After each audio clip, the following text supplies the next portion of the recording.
Let's have a discussion on this question which has been asked in GATE 2013. The question is very simple. It is talking about what will be the maximum sum of this series. We are having some numbers which are mentioned in terms of the series, and we need to find out the maximum sum of this given series.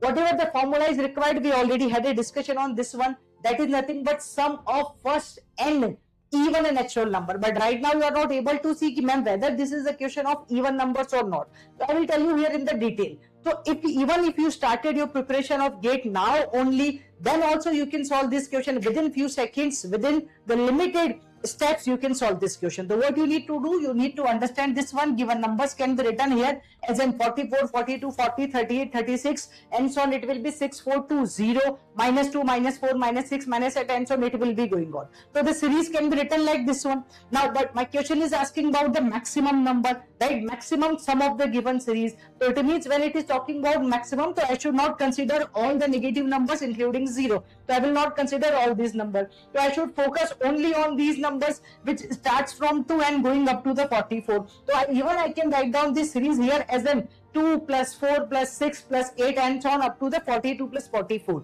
because we need to go for the sum only. Now we can see clearly, beta, this is nothing but sum of first n even a natural number. The formula is nothing but n plus 1. When you are having here the even numbers are from 2 to 44, we know very well it's starting, right? The first n natural numbers, first n even natural numbers we are talking about here. So we are having here first 22 even natural numbers. So I can use this formula n plus 1 at the place of n. You can put 22 and you can solve it. 22 into 23, which is 506. Thank you.